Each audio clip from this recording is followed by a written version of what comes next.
Hey guys, this is Floopes 900. It's Crusadus. Today we're doing our top 5 best storyline games. Yep, and something that's kind of hard to do because there's so many games with great stories, but we're going to try to do it. Yes, and hopefully we don't have any mess-ups. Yeah.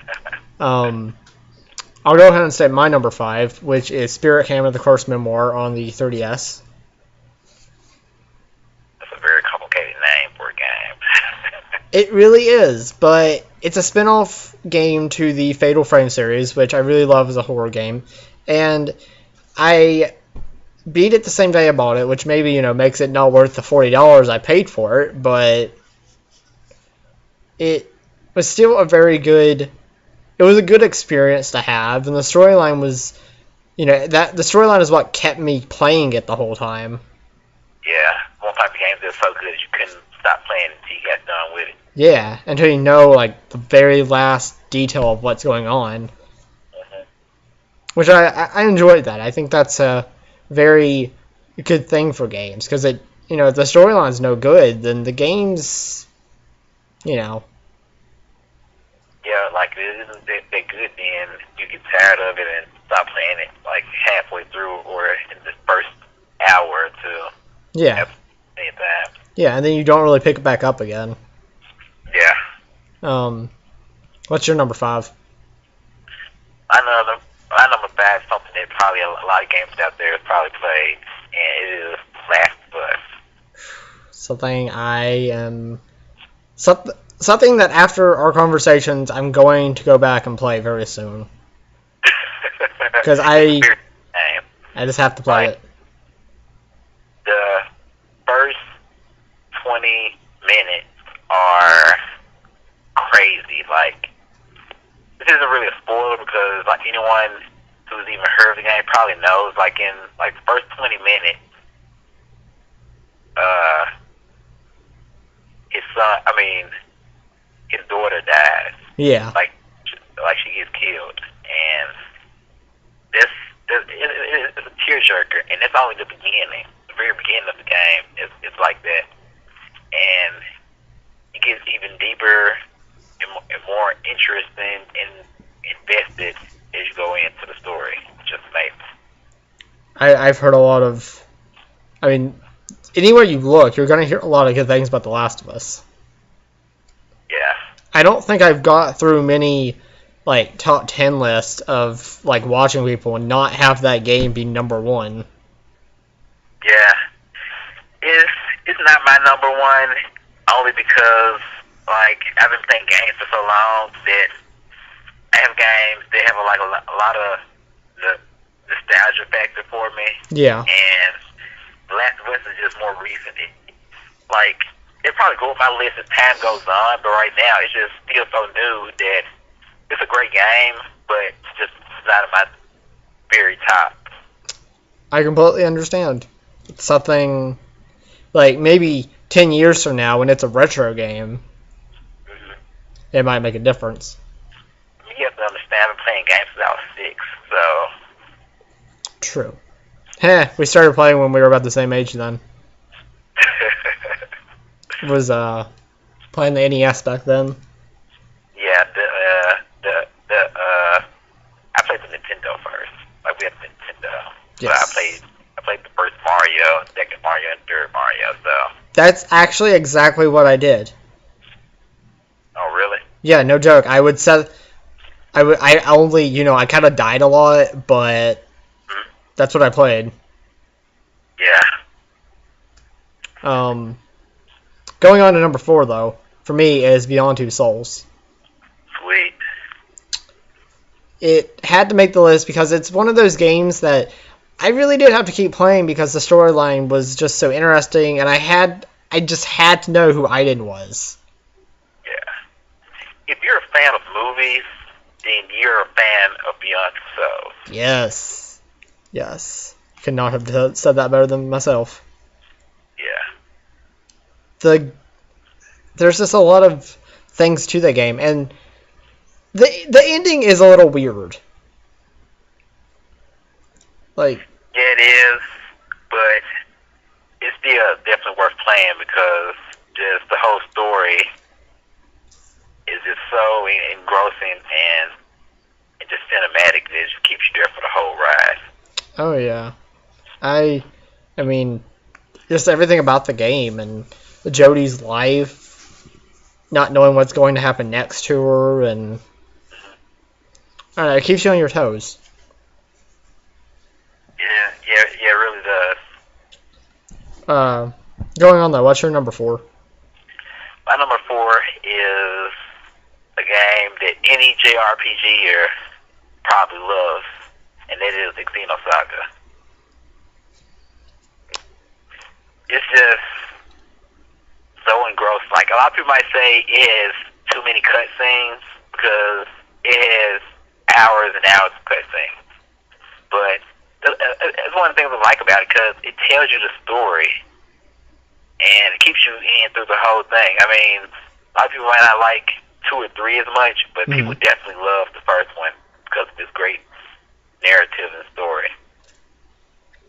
Something I've heard nothing but good things about again. Yeah. For something you haven't played yet. Nope, something I still gotta get my hands on. Yeah. It's hard to find because it's so expensive now. Yes. Oh, yes. I'm gonna have to just let you borrow it one day, just like send it to you. Cause you might have to. I mean, I mentioned that I found the first one, right? Back at that shop for like $20. Yeah. Yeah. I mean, if it's still there when I go back, I may get it, but I just gotta have money first. Yeah.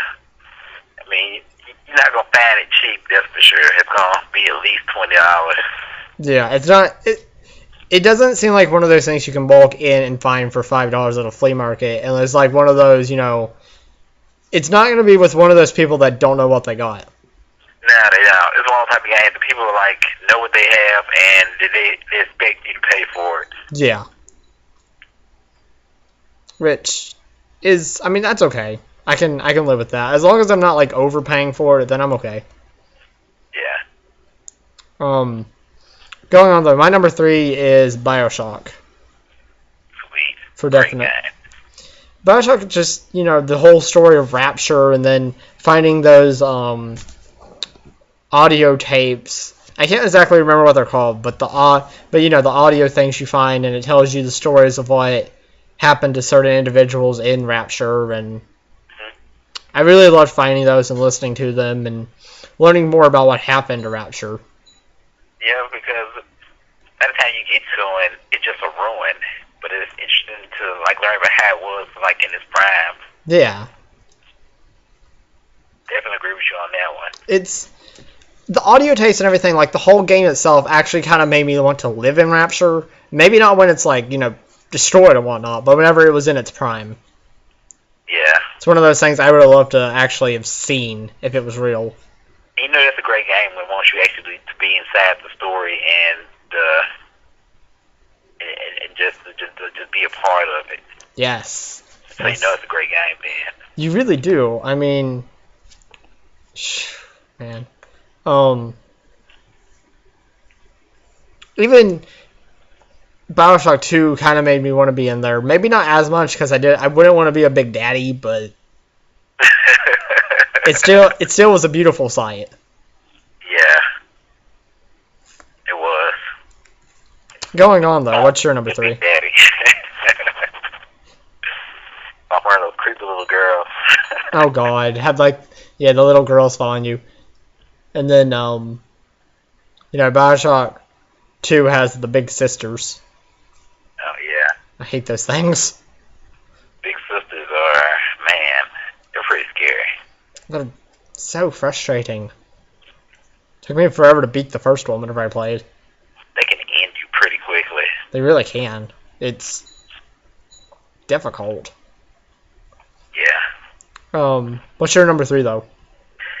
My number 3 is, you probably heard this in some of our other videos that talk about it to no end, but is Shin Megami Tensei Nocturne. Yes.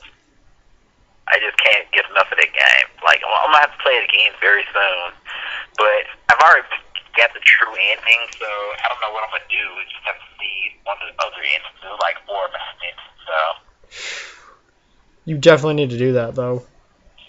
yeah, it's definitely a great game. Just very beginning of the game, worlds. I mean, what game has world end at the very beginning? Most things you're trying to save, but in this game, you can't even save the world. The world is already ended. You try to pick up a piece. And Definitely worth playing multiple times. Great game, great characters, deep story. and you've mentioned to me on several accounts that it's like a dark themed Pokemon game. Yeah, So art Pokemon game, definitely. yeah, Feel and what it is. I mean, it makes me interested because if you're a Pokemon fan, then it sounds like something we'd all enjoy. yeah, Pokemon for grown-ups.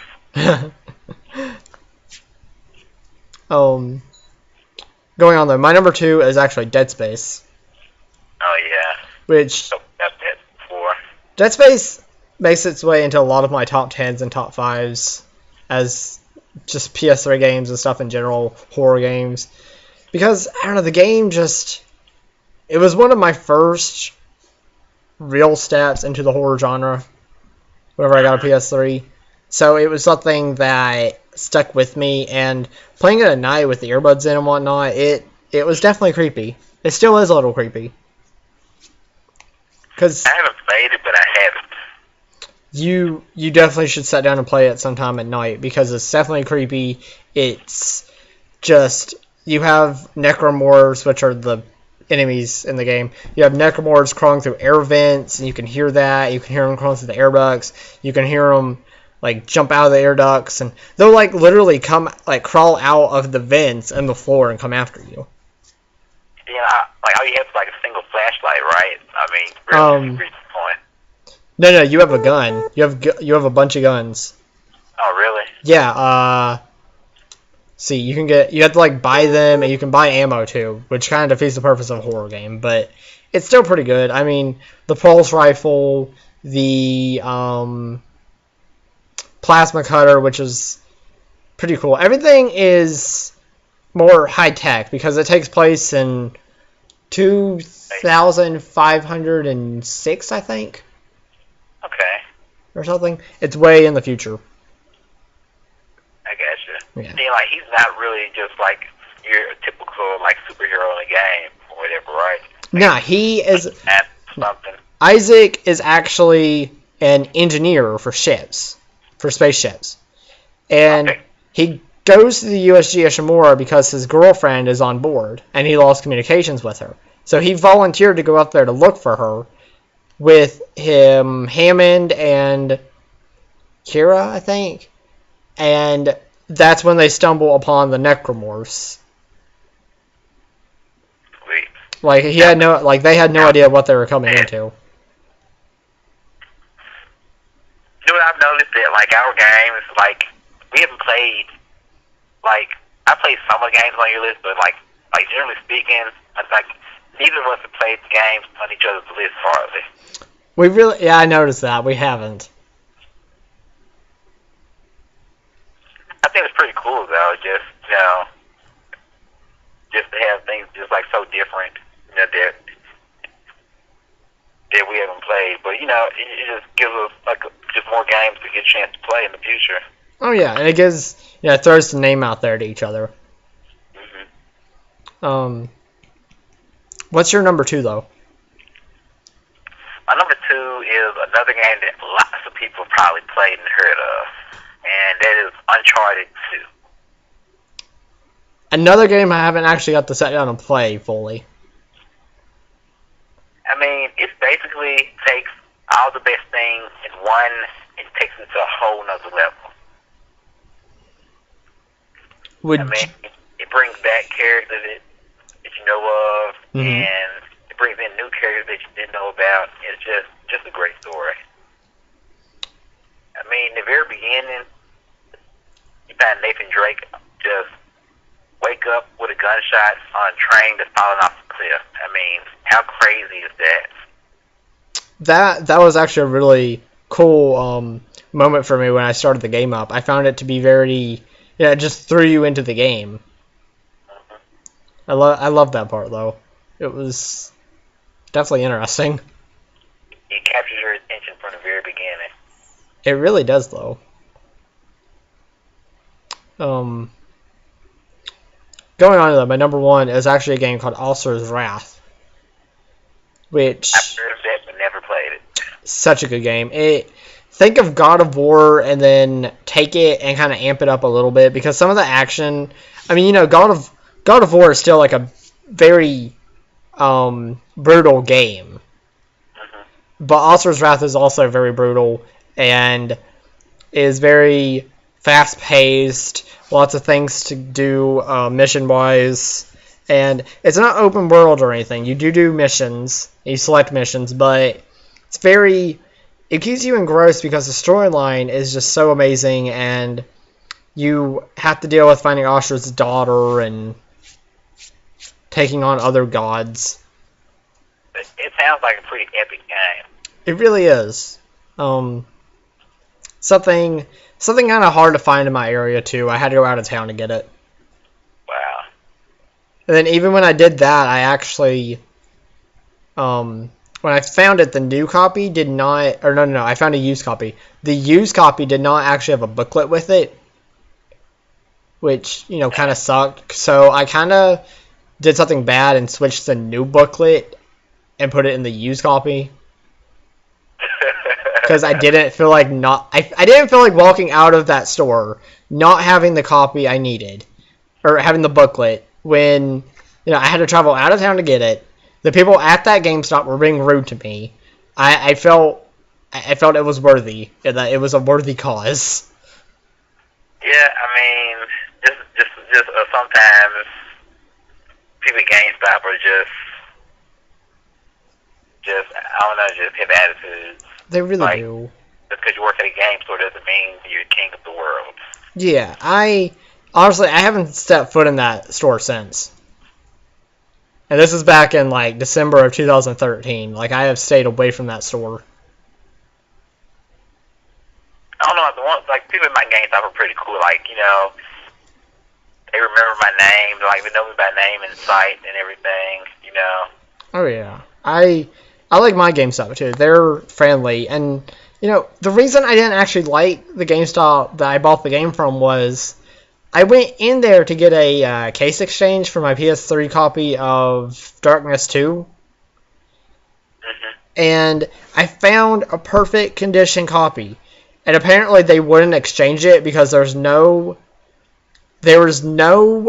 proof that I bought that copy that I had from GameStop. So the manager wouldn't do it. Wow. Yet I had no issue with any other GameStop doing that to me. I mean, if you're a Powerful Rewards member, it should be in the computer. I thought about doing that, but it would have been so many, many, many months back. And honestly, I didn't see where it was a problem because they weren't losing their disc. All they were doing was exchanging my case. Yeah, it's crazy. So, I kind of just got Oscar's Wrath and then I left. But anyway, what's your number one? My number one is probably one of the best JRPGs ever made. Ever made. It is Chrono Trigger. Something I'm still needing to get into.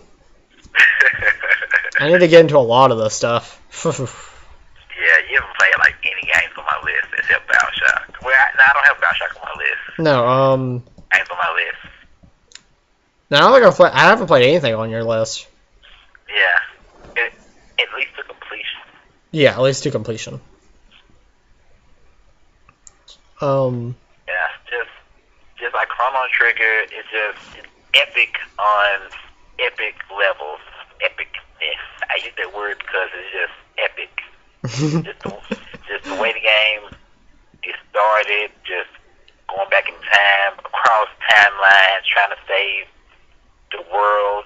I mean, it's just one of those games that you just get into an instant love. I think I've done. I think I've played about 30 to 45 minutes of that game in total since I got it. It looks like a really good game, though. Yeah, it is. It's definitely worth taking the time out to play all the way through. Something else I need to sit down and do. Yeah. If I can ever tear myself away from Mario Maker. I have a lot of games I'm trying to play right now. It's just ridiculous. I don't know when I'm ever going to get to any older games. I know the pain. Besides Final Fantasy VI, which I'm trying to play through, I just have too many on my list right now. Oh yeah, man. I completely understand. I had to get rid of my other list because I was not getting anywhere with it. Yeah.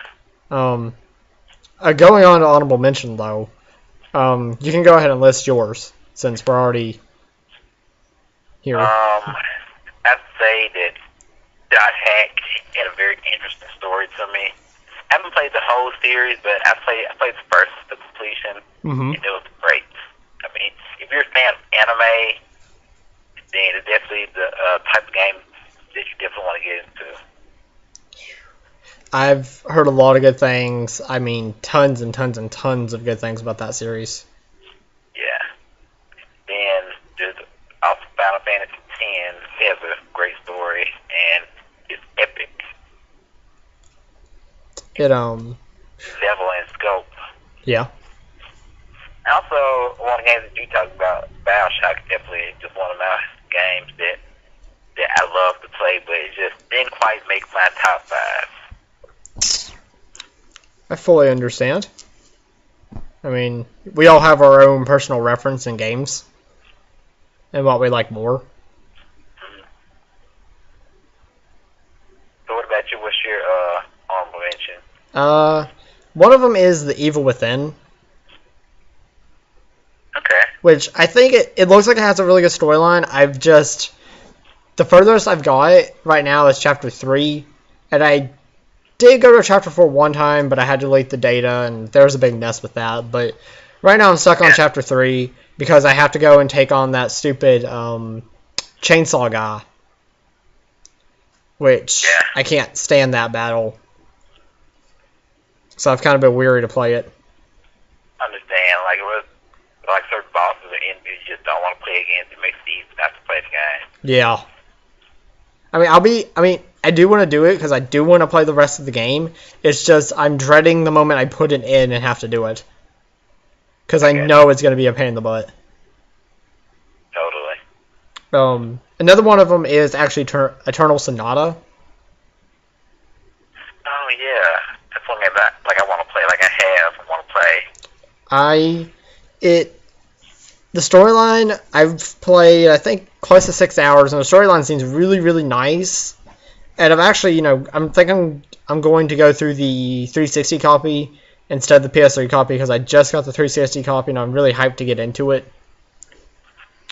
But it looks like it has a really great storyline to it, overall. One game that I want to play to completion is Tales of Grace F. I love that game. I absolutely adore it, but I haven't finished it. I always hear good things about the Tales games. You told me a lot of good things about the Tales games. Mm-hmm. And so far, my venture into the world of Tales, which has been very small, but so far I've really enjoyed what I've played. Definitely a series worth getting into. Yes. My last one, though, is actually The Last of Us, which was on your list. What? The Last of Us. Okay. Because from what I've played of it, I think I put 2 hours into it so far. I really did enjoy what I played. It's just I got out of playing it for whatever reason. And, I really do want to get back into it because I've heard nothing but good things, and I want to know what the good things are for myself, not just hearing about them. Yeah, totally. It's one of those games I have to know what is going on for myself and not... I hate hearing about good games and then not knowing what everyone's talking about. Yeah, totally. I completely agree. Yeah. Anyway, though, guys, I think that's it for this video. We've mentioned our honorable mentions and gone over our top fives. And, you know, you guys, if you guys have any other game recommendations that you think have really great storylines, go ahead and share them in the comments, because I think, we both love storyline games, so I think it would benefit us. So yeah, totally put your top 5 storyline game, and so we can check the comments and just see like what else did we miss, because I'm sure there's a lot. Oh yeah, I'm sure. I'm sure y'all have a lot of great recommendations for us, and we'd love to play games. So. Totally. Anyway, though, guys, we're done here. Remember to like the video, subscribe to me, leave a comment telling us your top fives. Check out our other videos I've done with Crusadus, and make sure to share this video because it helps me out as a small YouTuber, helps get our videos out there, and we'll catch you later. This is Floopes 900. Later. Okay. Peace.